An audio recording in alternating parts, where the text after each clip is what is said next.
The most vibrant places where humans like to visit are generally not just one thing.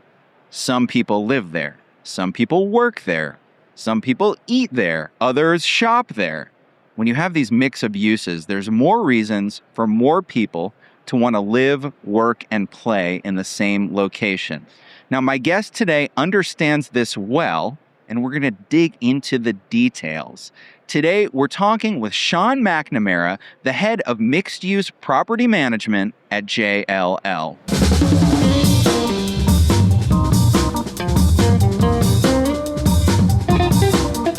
Live from New York, it's Where We Buy. That's right, you're listening to Where We Buy. It's the show where we talk with retail experts and we visit the places where we buy. My name is James Cook. I research retail and real estate for JLL. And today we're recording live from the JLL booth at the ICSC New York conference. Welcome, Sean. Thank you, James. So, Sean, when you're describing your job to somebody who's not in the industry, maybe it's your grandparents or maybe a spouse's friend, how do you describe what you do? You know, it's real estate for sure. Yeah. And we start there, but and you could say property management, but it's definitely, James, so much more than that. Okay. And I think when you did the intro and you talked about, these places where we work, live, and play, that's a fairly ubiquitous concept that even the people that, aren't familiar with mixed use, they can relate to a work, live, and play environment. Even my father, who probably doesn't understand real estate to the depth I do, understands that and has used that term with me. Yeah. So they might not understand, this word mixed use, but they'll say, oh, yeah, that cool place that has a good restaurant and also has apartments, and also somebody has an office there. Like they understand the location.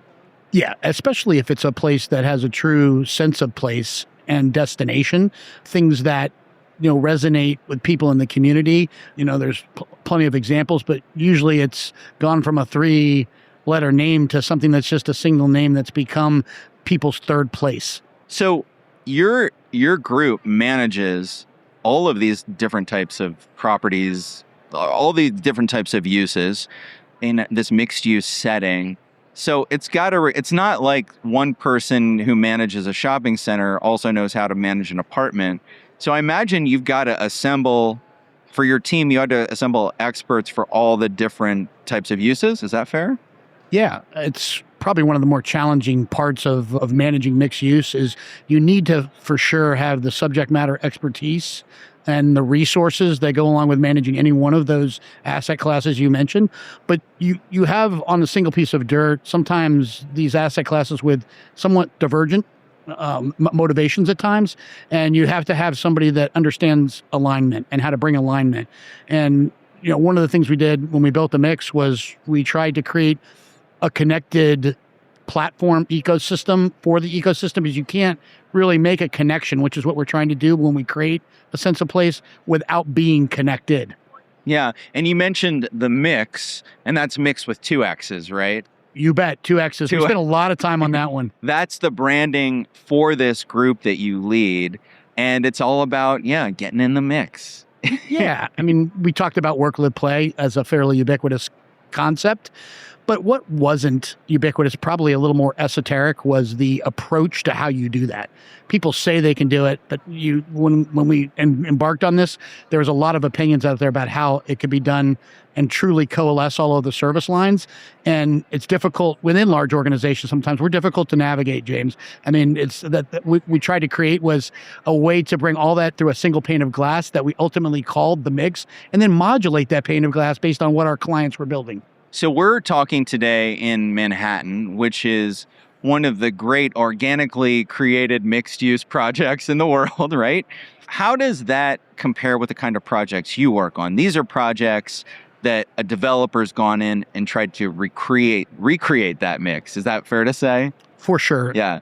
I think we know why our clients and developers are doing mixed use projects. I mean, it makes a lot of sense in the sense of asset diversification, and it's a hedge against downturns in any one of the individual asset classes in the cycle. And it also creates, hedges around things like inflation, because some of those asset classes can reset certain expense levels and can also reset rents. If you're in a hotel or if you're in multifamily, that gives you, leverage to do that. Whereas in office, sometimes those things are locked in for longer periods of time. So mixed use gives our investor class the ability to really get that diversification and hedge. And are they able to get higher rents because they have a mix of uses in one place?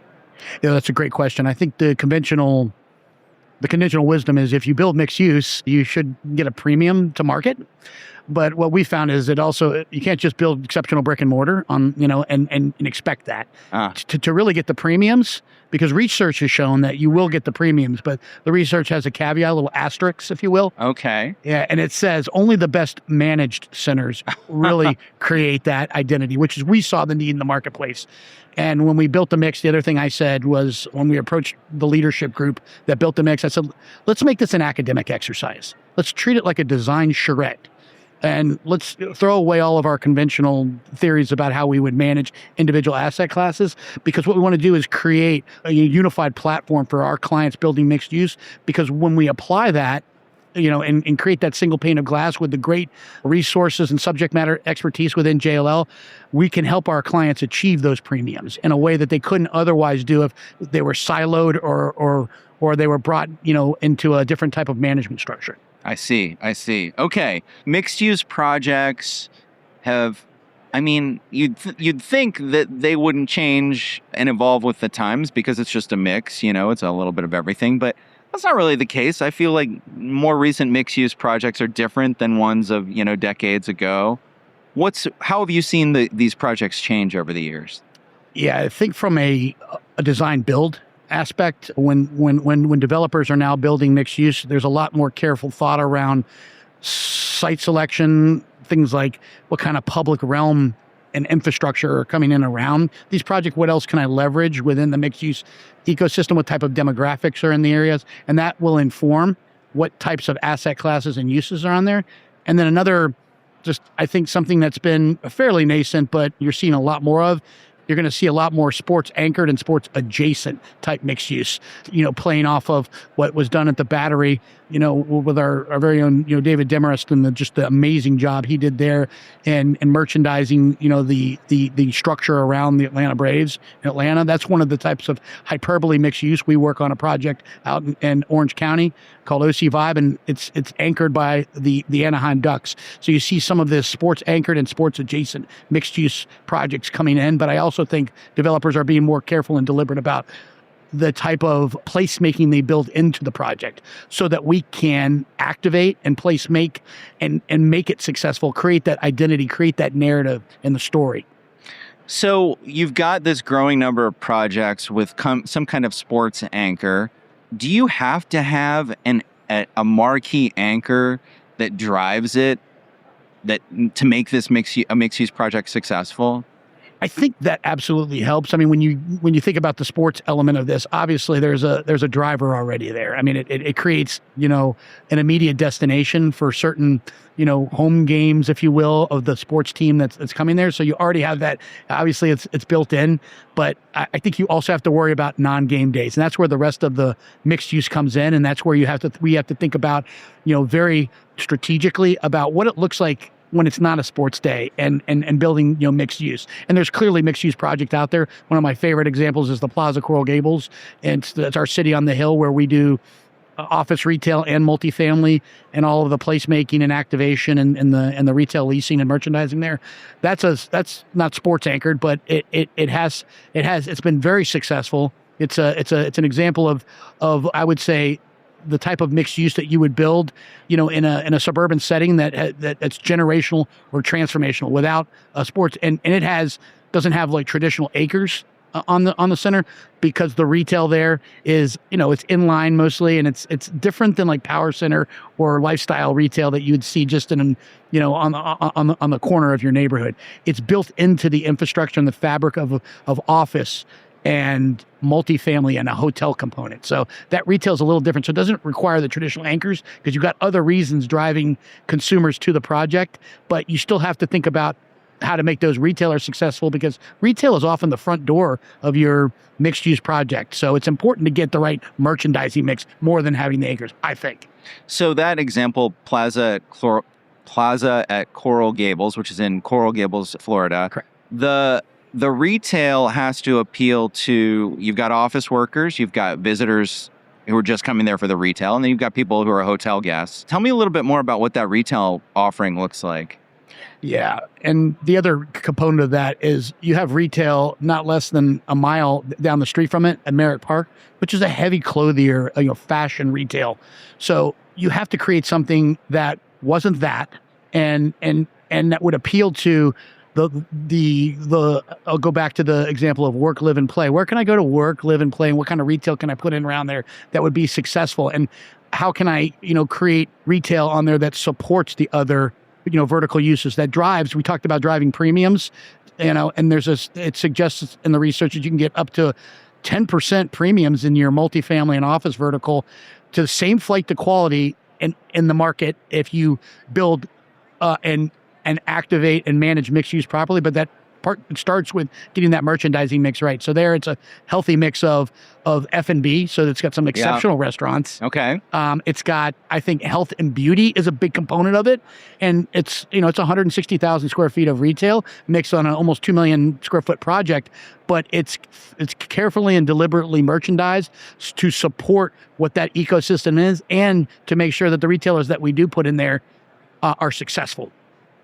I always think food and beverage is so important, and one of the mistakes that sometimes developers make is they go overboard on it, and they offer too many restaurants that maybe the shopper or the local community can't support. How do you know what the right number, the right level, right mix of food offerings are? Is that an art or a science? It's a little bit of both. So I don't pretend to understand all the calculus that goes into that or the art that goes into it. But I will say that, JLL, we have our 1012 team that has worked on a lot of the boutique type of mixed use and lifestyle centers. But I will say one of the things they do, which I am a big fan of, and really they help educate me on the ideas of getting data sciences to inform what that mix should look like. We have a group that helps on our marketing side that helps, what I call weaponize the brokers with information that goes out and helps inform what is missing from the merchandising mix, how much food and beverage, what category of food and beverage are we missing that would work well with what's already there. So, there I think we have not traditional, but a Brazilian steakhouse. I think we hit the Italian on a couple fronts. We got Mexican. We've got another concept, which is an Italian food gourmet market concept. So all of those are in there. And I was just having a conversation with one of our leasing brokers and merchandising strategists on the project. And we were discussing what would fit in, what's next, what's missing in that food and beverage mix, that would also complement what's there, but would also have, be a driver for people to come there. And it was like Spanish tapas or or maybe a Greek restaurant. If it doesn't, you don't want to cannibalize the other, food and beverage operations there by putting too much of one thing there. You can over Italian, you can over Mediterranean, but like Mediterranean, very popular in Miami, would be something else that might fit nicely into that food and beverage merchandising piece. Yeah. Subset. I didn't realize. So you have an eataly at Coral Gables? No, it's not an eataly. It's a concept like that. Oh. It's a concept where it has that kind of that food market inside of it. Not kind of. It has a food market inside, but it also has, vignettes of eating places within there that acts as a restaurant. So it's not eataly, but it's a concept. It's called Zuccali. Got you. Another food market concept. Those are so much fun. And just another, component of the entertainment, another concept that people use. There's a 5-iron going in there, so it's got obviously this bistro bar concept, but bowling lanes, and you can go swing the clubs there. So having some sort of driver that brings families to the center as well too, because there should be something for everyone. I mean, the great thing about mixed use, and we talked about sports anchored and sports adjacent mixed use earlier.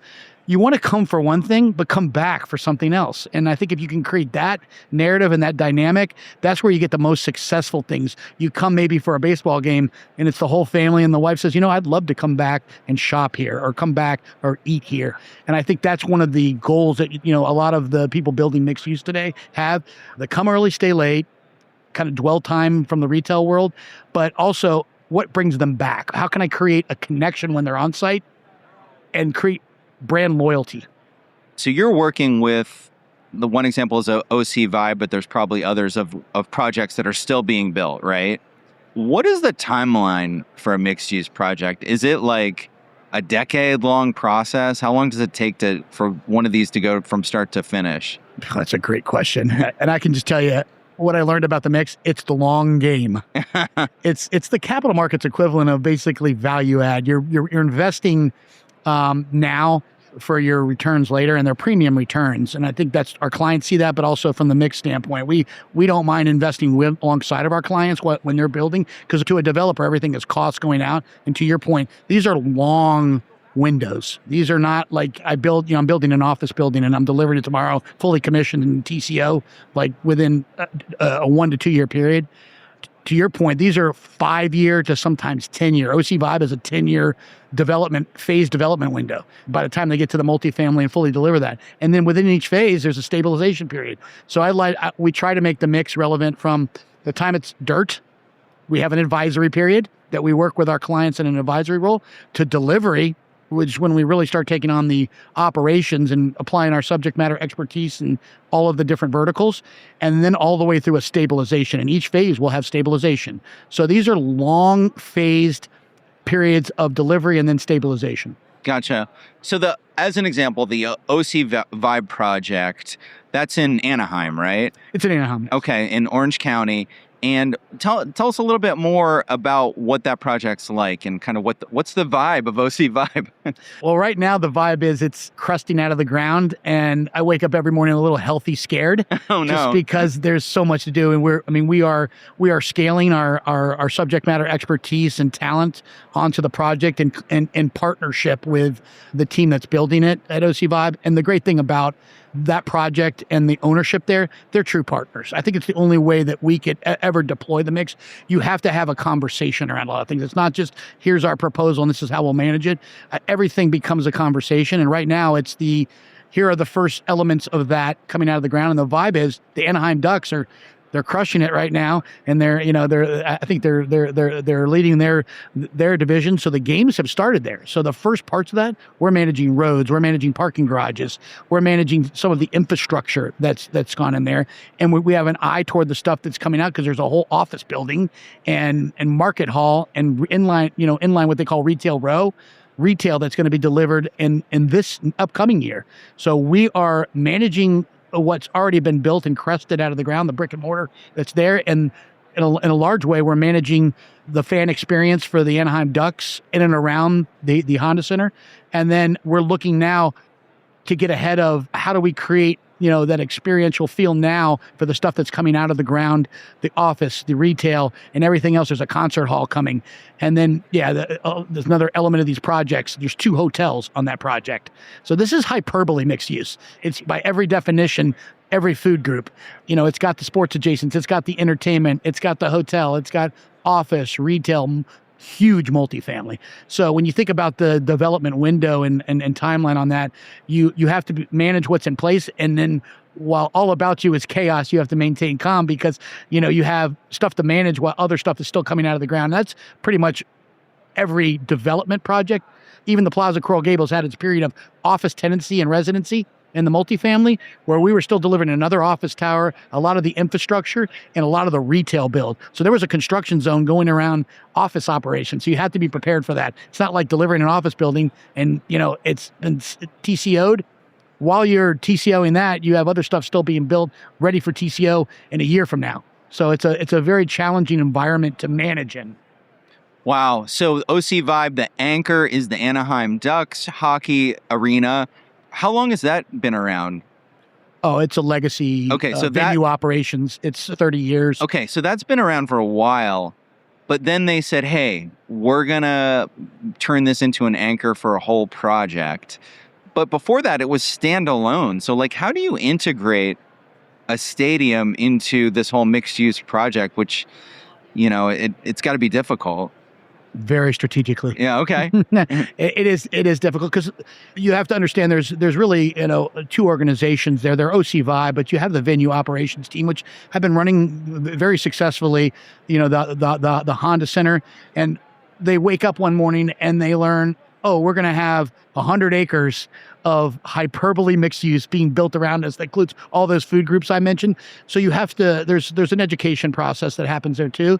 But that's why I said it's such a great luxury to have a partnership there where you can have those conversations. You can educate and they can educate you. It's a two-way street. We need to understand how the fan experience is important and how, what operations on a game day look like. Because one of the things that we had the discussion around when we were proposing our services is how do you manage in an environment where not every Monday looks like the next Monday or every Tuesday looks like the next Tuesday. Tell us how you deal with that. And those were hard questions to answer, but we got there together. And I think you have to understand that there's, like I said, different motivations, and you have to find a way. And that's why it's important to get the right subject matter expertise and resources to the project, but also have the right person, the mayor, we call it the unicorn, that's able to actually run that project and gain alignment around sometimes competing or divergent stakeholders. Gotcha. Not the literal mayor, but somebody who can play that role. Not the literal mayor. Unless you ask somebody at OC Vibe, he is the literal mayor. Oh, okay. No, but like a mayor has to sometimes, all the time, a mayor has to understand, competing stakeholder interests and align them. He's got to run a city. What we try to do is show deference ultimately to the project. And I was thinking about this term about, different asset classes and showing proportional equity deference. You can't, just say, hey, across the board, everybody utilizes the project the same. Everybody benefits from the project the same. That's not necessarily true. In different places of the project, certain asset classes and end users benefit more than others. They utilize it more than others. Retail's a big driver, especially if you build a lot of retail, because some projects have a lot of retail, some have a little retail, more office heavy. And depending on the mix, you have to treat certain stakeholders differently, and you have to manage the project differently. How do you decide? Every project has a different percentage of office, multifamily, entertainment. How do you figure out what the right percentage to each is? Yeah, that's a study done by the development team, getting a site selection and understanding the demographics and what is missing. What are the gaps in the marketplace around, like we're working on a project up in Orlando where, it's Westcourt. It's next to the Orlando Magic, stadium. We've been doing advisory work on that for some time now. And there was a lot of public realm work that was going into that. They were doing an under I-4 canopy project that was going to add pickleball courts and some other things. The client there, the owner investor, realized this site is prime for something that we could build certain destination assets on, like a hotel. And we might want to oversize the ballrooms because that's something that, is missing from downtown Orlando. There isn't a really good option on that side of the highway. So I think where they build and the marketplace and what's already in the marketplace help inform what is missing, and you can fill those gaps by building that on the mixed use project there. And I think that was another case where entertainment is big. It's right there at Church Street. It's downtown. It's an urban setting. It's a generational, transformational project that rests and really the confluence of downtown, where there's already a big entertainment component. You've got a performing arts center with Dr. Phillips down there. You've got the Orlando Magic there. You have World Camping Stadium, which is a huge, soccer presence down there. So they're building in the epicenter of what was already an entertainment destination location, but now they're bringing in a whole nother reason to come to that area. And they're building a mix of asset classes in there that would support that demand. That gets me to thinking about the municipalities and the governments. And I would imagine that in order for projects like these to be successful, you've got to have a great partnership with whatever the local government is, right? Is that important, or how does government play a role in these big projects? Such a great question, and I think a lot of times they're not not true equity partners in the sense of they're in the equity stack. They're equity partners in the sense they typically contribute a lot of and it goes both ways. Sometimes there's dedications that the developer will give to the municipality. So that's that partnership. But the municipality is sometimes giving up things to get that project built. The Plaza Coral Gables is a great example where Coral Gables was long the C-suite location of choice for Miamians that didn't want to live somewhere in Miami on the beach. And it was hypersensitive to any development. It was the first master plan community in the country, and it had high architectural standards.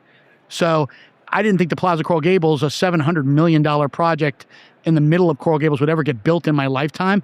But because I think the ownership there, which is the Agave, the Jose Cuervo family, the Beckmans, they had such a great relationship with Mayor Lago and the municipal, councilmen and the people there, that they were able to do what three other developers couldn't do, is take that 7.5 acre piece of dirt and develop one of the most special mixed-use projects in the country with the Plaza Coral Gables. But they couldn't have done that without the partnership with the municipality and the two-way street that, and now, there's a mayor's ball that I'm going to later this week that happens there every year. Laura Jennings, a very famous, highly ubiquitous newscaster in the area. She's the MC of that event. The plaza is the epicenter of it's a social hub now, but it wouldn't have gotten built without somebody coming in and understanding this city has an identity, and we got to integrate what we want to build into that identity.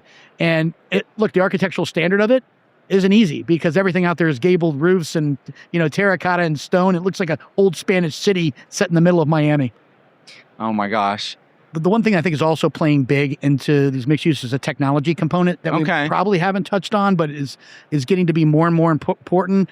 And we talk a lot about AI. Yes, there's AI, and there's definitely a data layer that we need to tap into and mine for AI that gives what I call insights and actionable intel. But there's also on-prem type technology. So one of the parts of the Mixx is this: we do infrastructure advisory first. We have a group, JLT, Jason Lund, and he's on every one of my mixed-use projects in the advisory role, because you have to build that infrastructure for your cellular data, for your networking on site before you start building all of the brick and mortar, because when you get finished with it, you need that connectivity, and to do all the special things that you can do, all the activations that you want to do with mixed use, it has to have that infrastructure piece. And then the on-prem technology is things like prop tech. JLL has a suite of prop tech that they deploy for specific clients. It becomes more and more important to creating both operational efficiencies, but also a data layer that we can mine from and get insights from. So you have that, and then just the millions of things, cameras, access systems, all of the different, what I call BOT, building operating technologies that are on there, have their own data streams and data within them. We need to get better at mining that data and creating, things like dashboards that show us insights, but also give us things that help us operate that mixed use better and help the experience that we're giving to our end users, whatever they are, whether they're multi-office, whether they're visitors for the retail. Those types of data layers allow us to pull data out of there to inform us on how to better create the experience. That's fantastic.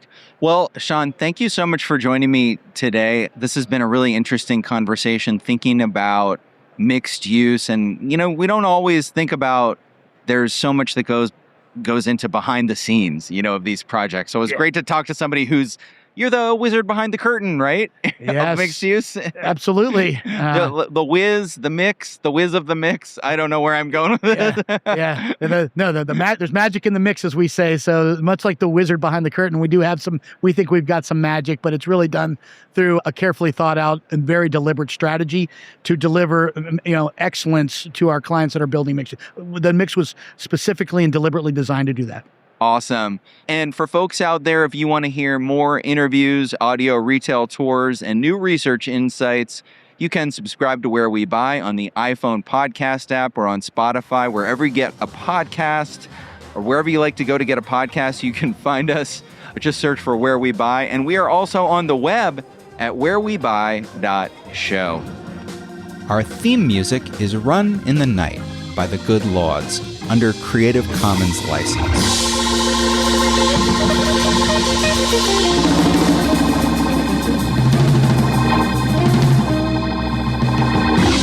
And that is a wrap, Sean McNamara.